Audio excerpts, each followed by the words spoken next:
Hoy me encuentro con Jorge del Castillo, abogado, expresidente del Consejo de Ministros, también ha sido alcalde de Barranco. Un beso para todos los barranquinos que amo y adoro a todos, porque ahí nací, ahí crecí, y mi abuela y toda mi familia ha sido ahí, así que Jorge nos ha conocido también a lo lejos.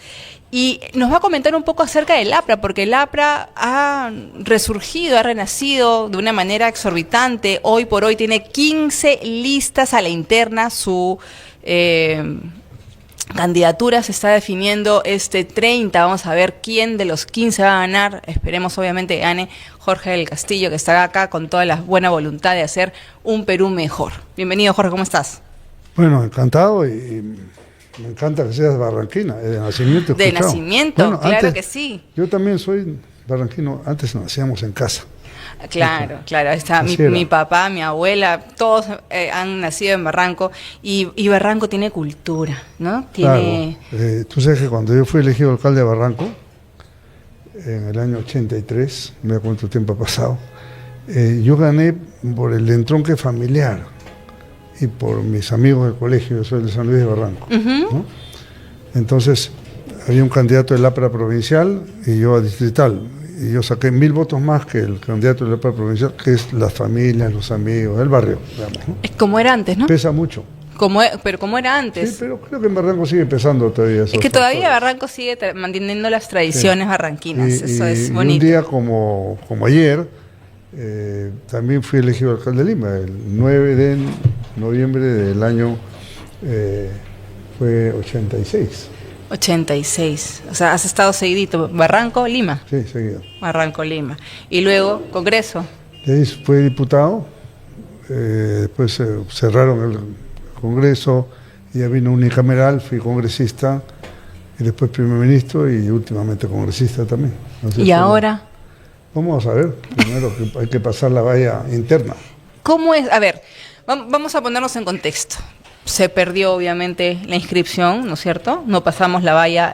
No fue por no pasar valla, fue porque el personal del partido estaba escribiendo y le dio las 12 de la noche, en lugar de continuar, cerraron ahí. ¿Por qué? Por orden del señor Salas Arenas, que era el presidente del jurado. Entonces, cuando se hizo un reclamo para que pudiéramos participar, quedó 2-2 y él dirimió en contra del APRA.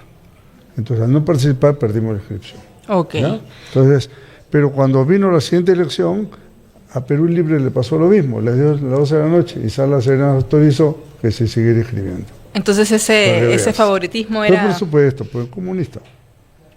Ok, ahora, yo creo que eso ha fortalecido más el APRA, porque a veces las crisis fortalecen. Sin duda, creo que es una, vamos a decir, yo percibo en la calle, ¿no?, que la gente extraña al APRA. Decía, pero ya ustedes eran 4 o 5 y podían manejar, no es que manejáramos, sino damos una cuota de experiencia, de seriedad, de estabilidad, ¿no? Y que otras bancadas con gente, digamos, menos experta, nos pedía consejos permanentemente. Claro. Entonces, eso era bueno.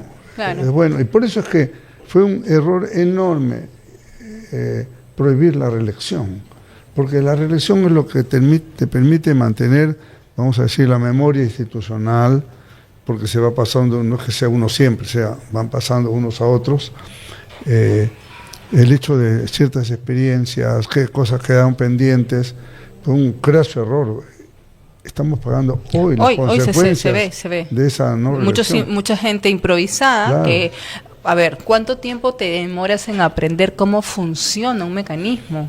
¿No es cierto? Y para que luego... Y más aún si nunca has hecho política. Por supuesto, ¿no? O sea, que hay muchos, ¿no? Neófito llegas de frente, porque era pues el prurito de las caras nuevas, de los nuevos rostros, etcétera. Pero bueno, no está mal que hayan caras nuevas, pero lo que sabes que no hay, que sí tiene el APRA, y quiero preguntarte si ahora existe cultura política, porque el APRA justamente se le identifica porque ha preparado sus cuadros en casa. O sea, el partido realmente era partido y no era un negociado político, que lo vemos mucho hoy, ¿no es cierto? Porque hay que decir las cosas como son. Hoy sigue existiendo esa preparación, sí, hay los supuesto, cursos internos, que ¿existe? Que lo hay. En otros tiempos ha habido con mayor intensidad, inclusive Alan llegó a ser una escuela de dirigentes. él mismo los preparaba, pero siempre ha habido esto. Además, por ejemplo, te cuento mi caso. Yo no he ido a una escuela de dirigentes. Mi escuela ha sido mi base partidaria. Mi base partidaria era o el Comando Universitario de San Marcos o el propio Comando Universitario aprista que funcionaba en Alfonso Ugarte. Entonces, esas asambleas, esas interacciones entre nosotros mismos nos prepara para la acción frente a terceros. Cuando yo fui elegido por vez primera regidor en Barranco, estaban desde todos los partidos, éramos 2 de la plana nada más, pero los 2 manejábamos el municipio. ¿Por qué? Porque sabíamos cómo intervenir en una sesión, qué cosa es una cuestión previa. Había cultura política. Lo sabes hacer. Ya. Hoy no hay. Muy poco. No hay. Sí, pues. O sea, dime, por favor, otro partido aparte del APRA que esté formando cuadros hoy. Quiero uno, porque hay como 40 y pico que están ahí. ¿Cuántos hay hoy? Mira, en el partido fácilmente, por lo menos un centenar de jóvenes capacitados. Claro, porque ustedes son los que están presentando 15 candidaturas, claro, que es un montón. Claro, y eso me indica a mí que hay más o menos 15 planchas, sí, ¿no es cierto?, de personas preparadas, claro, que es en política, vamos diciéndolo así, que se sienten que pueden manejar el Perú y sus problemas. Y todos tienen por lo menos un joven en ese trío, por lo menos uno, y en la lista parlamentaria muchos, ¿no? Ajá. En la lista parlamentaria hay chicos de 25 años, ¿no? Con la diferencia que son jóvenes preparados en política. Preparados porque, claro, yo acabo de estar en un encuentro en Piura, un encuentro de la juventud el sábado. Había un centenar de muchachos ahí, había varios que son candidatos y me parece estupendo. No han llegado ayer, ellos tienen pues 5, 7, 10 años en el partido, entran desde muchachitos. Entonces, claro, cuando llegan a los 25 años están preparados, han terminado su carrera y han hecho un avance político interesante. Es que antes se veía más en las universidades mismas el interés por la política. Y yo percibo, quiero saber si tú también, que la juventud ya la aborrece en su gran mayoría, porque no han visto políticos creciendo, sino han visto personas que pertenecen a un partido político que no son políticos manejando el Perú, que es diferente. El último gobierno exitoso fue el de Alan García, ¿no? Del 2006 al 2011. Después de eso empezó un proceso declinatorio hasta ahora. Entonces, chicos que tienen, vamos a suponer, 20 años y que van a votar, estaban naciendo en el momento de nuestro, claro, gobierno. Eran niños, no conocen. No conocen para nada. Entonces, y no están informados. Y digamos, y como al partido lo sacaron de la cancha electoralmente, tampoco hubo mucha posibilidad de informar. Entonces, solamente han recibido inputs negativos, ¿no? Y lamentablemente estamos viviendo con esta generación que se llama la generación Z, personas que están protestando, pero que ni siquiera saben, creo yo, o entender la Constitución, la problemática real del país, y solamente están protestando por protestar. Además, no sé si tú estás de acuerdo, pero muchos de la generación Z están manejados por gente que no es de la generación Z, pero que los usa. He visto una foto de la generación Z con uno que son más viejos que yo, que hacen ahí, ¿no? Francamente. Pero en serio, unos llevando unas banderolas. Pero entonces son personas que están influenciando a estos jóvenes que no tienen una guía, porque realmente en los partidos políticos, que hay más de 40, no existe institucionalidad política. Creo que hay que ubicar bien el tema. Esto que se llama generación Z son un puñado de personas. Sí. No es que es una generación completa, pero que están protestando, es un puñado de personas. Claro, eso no piensan igual, es distinto. No. Hay mucha gente muy jóvenes que están muy informados de lo que pasa a través de las redes. Que no lean un periódico no significa que no estén informados. Entonces, pero hay que darles un poco más de información. Por ejemplo, esta juventud debe saber, los que estudian en colegios del Estado, que esa educación gratuita se la deben al APRA. El APRA fue el que creó, el que trajo al Perú educación gratuita, le sacó una ley. Y después, ¿cuándo? Desde el año 30, en el año 45 lo elevó a ley, y en el año 78 a nivel constitucional. Y es una norma constitucional la educación gratuita a nivel primaria, secundaria y universitaria. Yo soy sanmarquino, yo estoy en un colegio particular, pero estudié como miles de muchachos en San Marcos, Villarreal, La UNI, Agraria, en fin. Si tuviésemos que hacer un par de críticas, que me imagino utilicemos esas críticas como para ayudarnos a nosotros a entender qué harías tú en un probable gobierno, ¿qué es lo primero que harías de reforma constitucional o de reforma en las entidades del Estado para salir de la crisis? Porque no solamente es combatir la delincuencia, la problemática es mucho más honda. Ese es un tema circunstancial. Es una consecuencia. Que tiene una prioridad en este momento, pero hay que ir a otro tipo de causas, ¿no? A ver. Entonces, por ejemplo, para mí una cuestión fundamental, pensando en la educación, el tema del Perú es la educación. El déficit nacional es educativo, sustancialmente. ¿Cómo arreglamos el tema de la educación? Esto nace desde la madre bien nutrida, la madre atendida en su proceso de embarazo médicamente. Entonces nosotros hicimos eso en el gobierno. Hicimos un intenso programa, ampliamos el programa, por lo menos digamos... ¿Anemia? Para combatir la anemia. No solamente eso era, sino es el programa empezó en el Tapé Toledo, no la verdad, pero era muy pequeño. Nosotros lo ampliamos 10 veces. Ya. A las zonas altoandinas principalmente. Entonces le decimos, mira, ve, te damos un aporte económico, pero tú tienes 3 condiciones. Cuando estés embarazada, tienes que ir a la posta para que tu parto sea asistido médicamente. Segundo, a tu niño lo vacunas completamente. Y tercero, cuando esté más grande, va al colegio, no se queda en la chacra.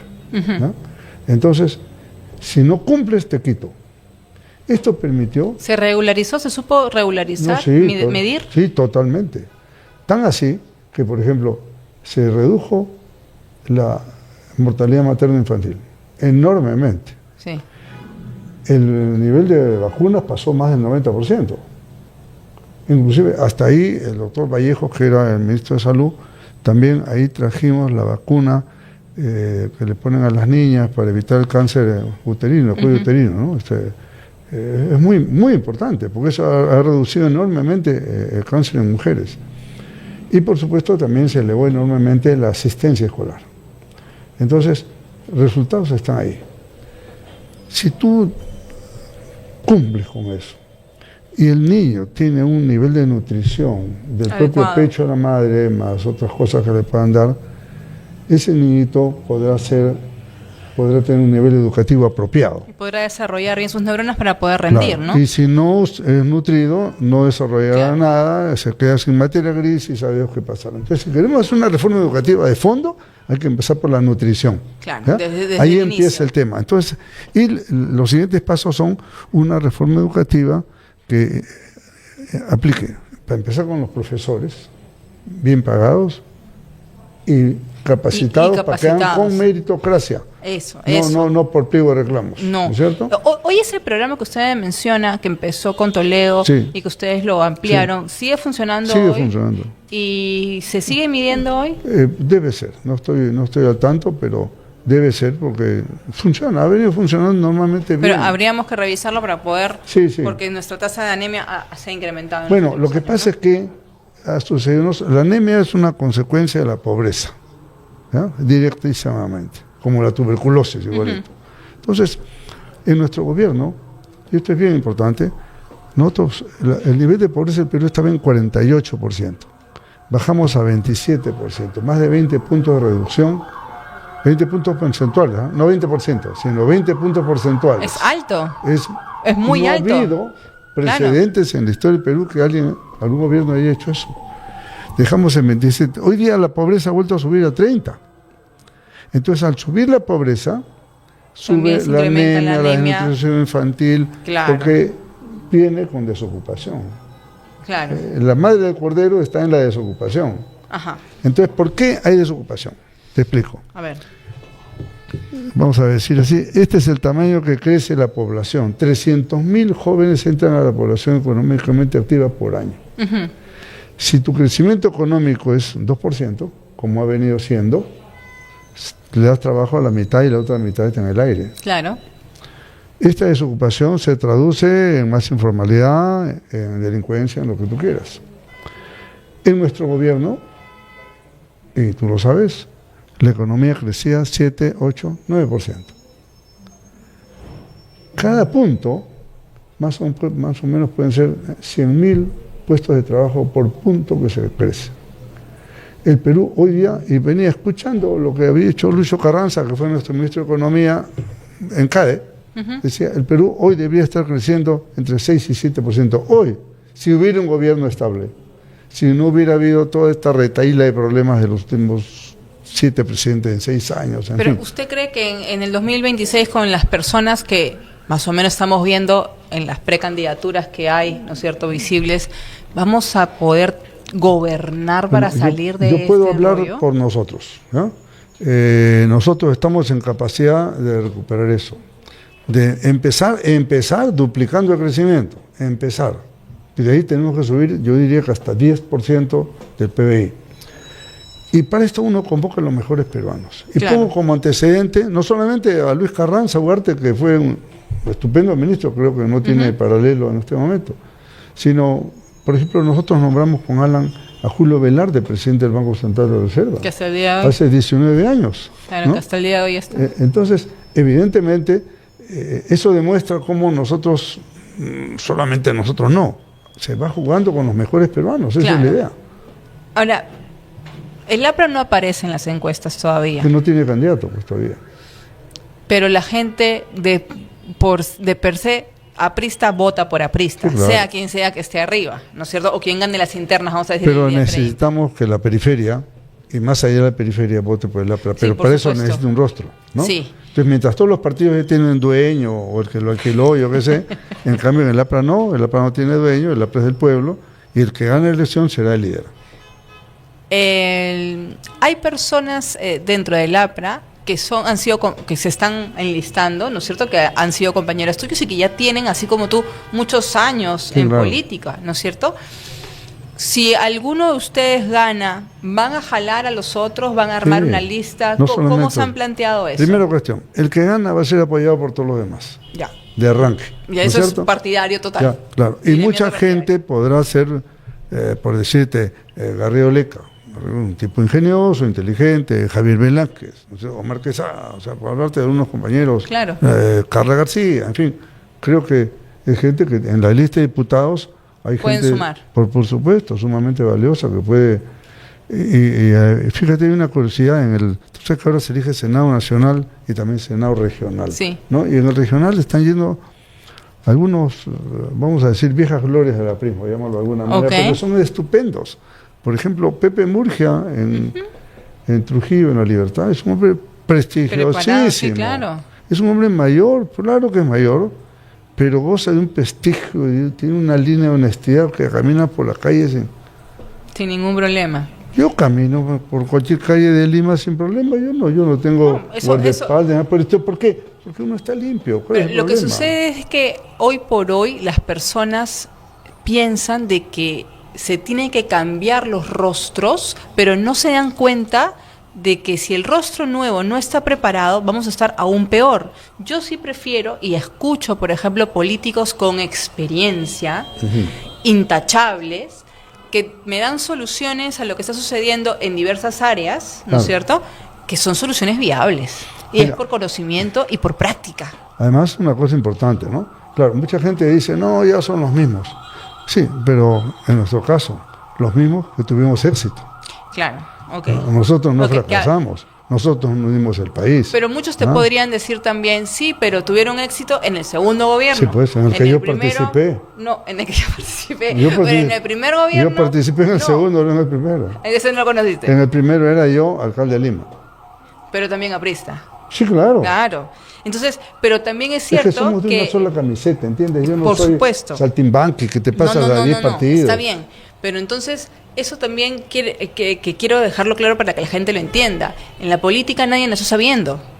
Se van haciendo las cosas en el camino. Si se equivocan, se corrigen. Las personas que hoy no saben de política probablemente se equivoquen. Mira, y con nosotros. Claro. Entonces hay que darle paso también a la gente que sabe de política para que nos pueda ayudar a arreglar lo que hoy está sucediendo, por darle chance a gente con cara nueva pero que no tiene contexto. El Perú, estamos hablando de crecimiento económico, que es generación de empleo. ¿Se puede hacer? Sí se puede hacer. Te explico cómo. Nosotros crecíamos 8 o 9% con el oro a $1.000 a la onza. ¿Ya? 1.000. Hoy día está a 4.300. Más de 4 veces más. Igual el cobre, la plata o el zinc. 4 veces más por lo menos. Tenemos el mismo marco constitucional, tenemos los minerales 4 veces más, tenemos rubros como la agroexportación, por ejemplo, que hoy día está produciendo tanto como el oro, 13.000 millones de dólares por año. Hoy día tenemos una actividad portuaria, estamos a punto de llegar a los 3 millones de contenedores en movimiento, ¿no? Sí, claro. Entre el Callao y Paita y Chancay, etcétera, ¿no? Entonces, me refiero que hay rubros que antes no habían, como la agroexportación. Entonces, ¿por qué no crecemos 4 veces más? Porque la gestión es la que falla, la inestabilidad económica, claro, la falta de confianza. Si entra un gobierno razonable, no te digo súper, solamente razonable, de sentido común, de equilibrado, serio, el Perú en un año está en 6%, en 3 años estamos en 9-10%. Ya. A ver. Y eso es empleo para la gente. Y eso es lo que la gente quiere. Y especialmente para la juventud. Claro. Que en lugar de estar dando vueltas en TikTok, debería darse cuenta que qué cosa es lo que le conviene. A ver, tú me has hablado del tema de educación. Yo he tenido una conversación larga con Jorge Vaca Campodónico, un ex economista, que justamente me mencionaba lo apenado que estaba porque lamentablemente las universidades como la tuya, no sé, tu alma mater, no están apostando por estudios que ya no es un futuro, es un presente, como por ejemplo la mecánica cuántica, que está evolucionando tanto, para estudiar, por ejemplo, algo que es tan simple como la fibra óptica, que ya todo el mundo tiene en sus casas, pero ni siquiera saben cómo funciona, como entender un poco por qué suceden las cosas, y así como él en esa rama, en otras ramas, nuestros jóvenes se van a estudiar fuera, porque acá todavía las universidades, pagadas o no, privadas o no, todavía están con una educación muy rudimentaria comparado a lo que ha desarrollado el mundo. ¿Cómo se le puede, vamos a decir, exigir, obligar, exhortar a las universidades para que cambien todo el complejo? Porque eso yo asumo que debería ser desde el gobierno. Mira, es que si seguimos así no vamos a tener tiene trabajo. mucho que ver pues con esa ralentización que ha tenido el Perú en los últimos años. Y no solamente es Dina y Pedro Castillo, esto viene de antes. Claro, por supuesto que se ha agudizado ahí, es verdad. Entonces, y mucha gente se quiere ir, no solamente por el estudio, sino por lo que viene después, por la falta de oportunidades acá. Entonces, lo que nosotros queremos es revertir esa situación. Que la juventud no tenga que estar buscando irse del país, que se quiera hacer patria acá. Y hay que mejorarle su nivel educativo. Tanto en la primaria, secundaria, porque si no tienes bien preparado el colegio, no puedes esperar mucho de la universidad. No, claro. ¿No es cierto? No Entonces, puedes. Y no estamos preparados para afuera, porque está todo interconectado y ahora. Esta es una verdadera revolución educativa. Y ya que hablamos de eso, permítanme decir lo siguiente. Hoy día la tecnología te permite poner un satélite sobre el territorio peruano y darle internet a todo el Perú. Sí, Gran parte del retraso del Perú es lo que la justicia social quiere revertir, es las brechas que existen entre los que más tienen y los que menos tienen. En este caso, la brecha entre el que tiene acceso a la tecnología y el que no la tiene. ¿Por qué en la selva y en la sierra no tienen acceso a la tecnología como en las capitales de la costa? Por eso, porque hay un mal sistema de conectividad cuando se puede hacer una conexión nacional completa, y de forma tal que no solamente sea eso, la teleeducación, la telemedicina y todo aquello que signifique resolver los problemas elementales de derechos a una persona como el acceso a la salud y a una buena educación. A ver, vamos a ver un poco de contexto actual. Hay personas, y tú eres abogado, que indican, por ejemplo, que lo que está sucediendo con la política inclusive exterior y con las relaciones de México con Betsy Chávez y con la esposa de Castillo, que están asiladas, que ella ya está asilada y que Betsy Chávez está en el camino, es realmente algo que no debíamos permitir, porque eso abre la brecha a que muchos otros políticos que van a ser también juzgados puedan hacer lo mismo. ¿Tú opinas igual? No, ¿Por qué? A ver, cuéntame. Mira, el asilo es una institución sustancialmente latinoamericana, que existe en otra parte del mundo. Ok. Que pueden requerir ajustes para estar a tono con los tiempos modernos, es verdad. Pero uno tiene que pensar un poquito más, ¿no? A ver. En primer lugar, el asilo es un derecho que está en la Constitución del Estado, artículo 36. Sí, está bien. Está ahí. Está en la Convención Americana de Derechos Humanos. Está en el Tratado de Caracas, está en el Tratado de Montevideo, en fin, hay una serie de tratados que pero hay ciertos requisitos, ¿no? Sí, claro, pero dentro de esos requisitos es que el país asilante es el que califique el asilo, ¿no? Claro, pero ¿puede el país asilante calificar el asilo de una persona que nosotros estamos juzgando, que no por un tema político, como se está queriendo ver, o al menos el país asilante, en este caso México, lo está queriendo ver, sino, oye, se cometió un delito o un ilícito, pero se está comprobando todavía, el delito debería terminar acá su proceso? Mira, debiera, pero todas las personas que son materia de asilo siempre tienen algún proceso judicial en el camino, ¿no? Lo tuvo ahí en La Torre en su tiempo, ¿no? Y el gobierno no le dio salvoconducto ahí a La Torre. Y ahí La Torre se quedó 5 años, 4 meses, 3 días adentro de la Embajada de Colombia, que está aquí en la avenida Arequipa, ¿no? Por la necesidad de la dictadura. Mira, por otro lado, ¿qué hubiera pasado si Pedro Castillo hubiera tenido éxito en su golpe de Estado? ¿Qué hubiese pasado? De repente yo estaría asilado. Por ejemplo. Pero es que, obvio. Porque sería un perseguido político. Hubiera recurrido a la Comisión Interamericana de Derechos Humanos y me hubieran hecho un juicio por quítame esta paja. Y hubieran dicho que es un delito común. Pero soy un perseguido político. Entonces, esa condición la califica el país asilante. No me gusta, me friega, me revienta, pero así es. ¿Y qué pasa con el juicio? ¿Sigue el juicio así? El juicio puede seguir, la pueden condenar seguramente. Y déjame confirmar una información. Si México cambia de presidente y el presidente decide cambiar el asilo político, ¿se cumple? Pero por supuesto. O sea, ¿hay la posibilidad de que el siguiente presidente no sea tan izquierdista? Absolutamente. ¿No? Porque aquí lo que han hecho es por consigna política, evidentemente. Por supuesto. Claro, eso está claro. Eso voy, el comunismo mío. Pero cuidado por las circunstancias del momento, dejar de lado el tema de la diplomacia política. Vamos a retirarnos de la Convención Americana de Derechos Humanos. No conviene. No conviene. Primero, yo no lo haría, porque eso lo introdujo Ayer La Torre y Javier Vallarresti en la Constitución del 79, y de ahí se repitió en la del 93. Sé que yo no soy persona autorizada para decir que salgamos de acá. Yo escuchaba al señor Jerez dice, hay que retirarse de la Convención. Yo creo que lo he hecho sin mayor raciocinio, ¿no? Ya, pero si nos retiramos de la... O sea, el hecho que la gente en las calles quiera retirarse de la convención es porque la gente siente que la convención te amarra para poder resguardar a tu gente, a los tuyos. Te matan, el policía está amarrado. El otro día yo veía, no sé si tú viste, a un policía que lo pechaban, lo gritaban, lo empujaban y el policía no podía hacer más que calmar a la persona. Sí, claro. ¿No? Y no se puede hacer más. Ya, pero eso, la convención no tiene que ver con ese comportamiento ni con esa reacción. Más bien, la convención sirve para proteger a personas que sufren una persecución política real. Pero los emerretistas han sido los terroristas en líneas generales. Lo que pasa es lo siguiente. Y una cosa es la convención y otra cosa es lo que integran la convención o la Corte Interamericana.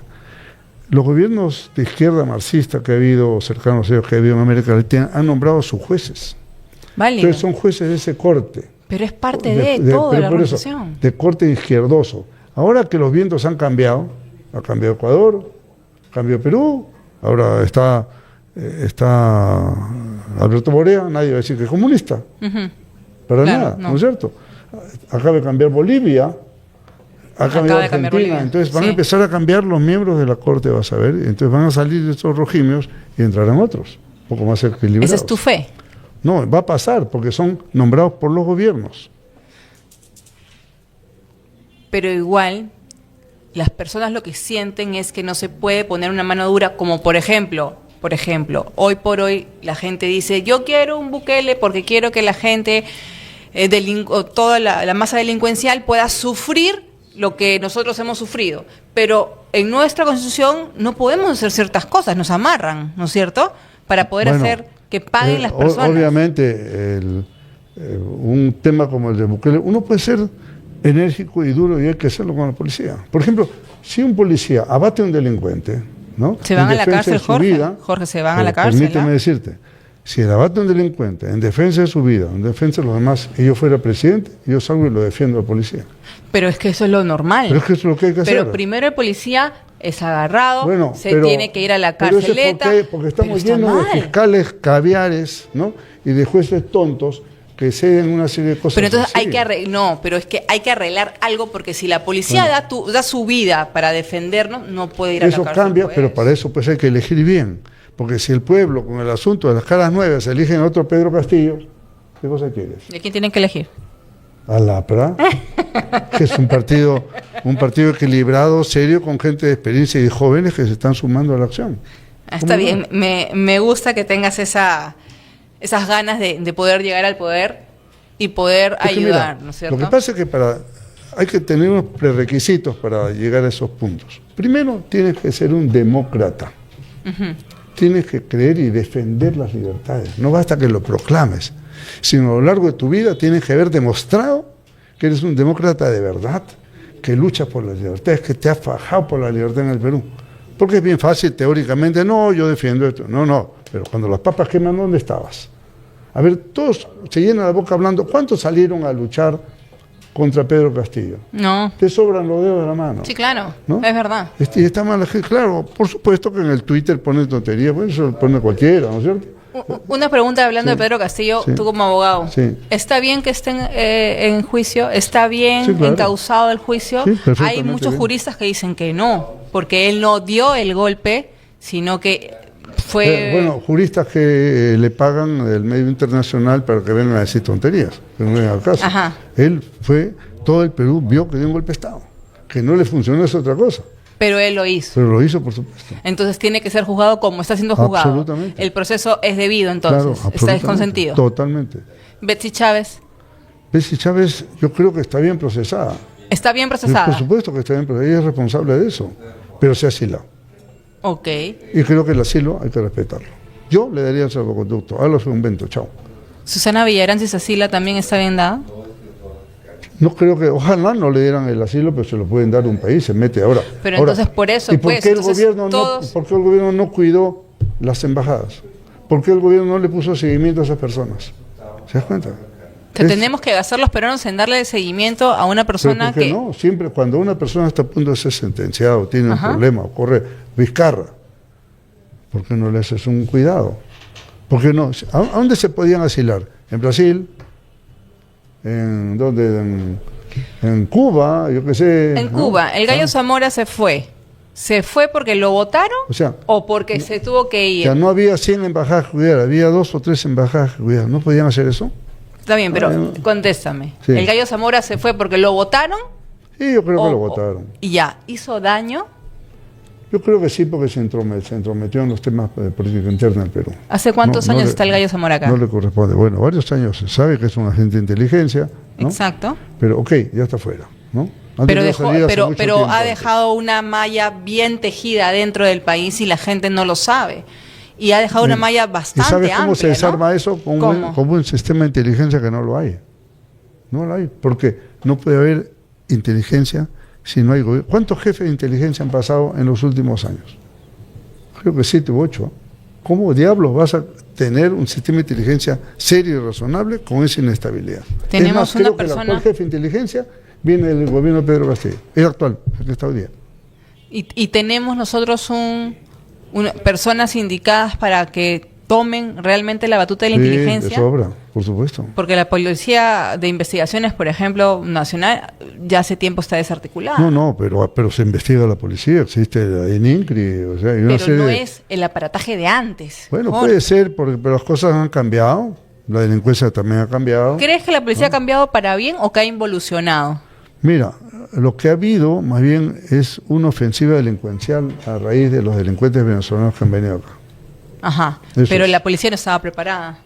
Bueno, como no estuvo preparada para el terrorismo tampoco en su tiempo, tampoco. ¿cierto? Y hoy que ya está encima, Ya, pero ¿se le está preparando? Vamos a ver, te puedo dar 2, 3 tips del tema, ¿ya? A ver. ¿Qué hacemos?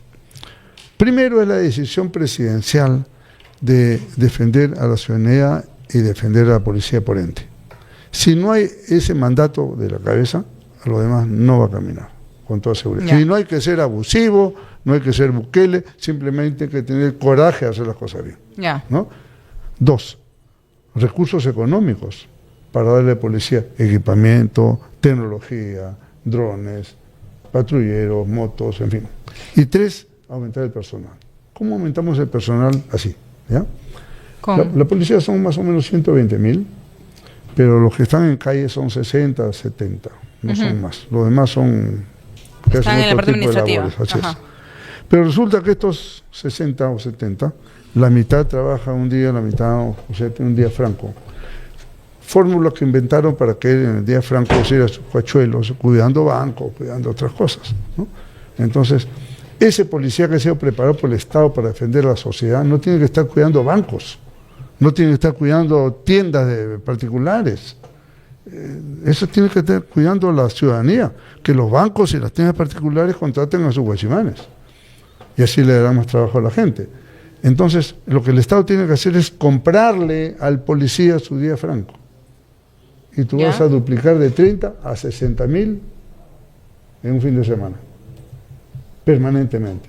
Eso es una buena salida ahorita. Porque eso, si vamos a esperar que la escuela de policía gestione y salgan 1,000 policías por año, las calendas griegas. Falta 50,000 policías.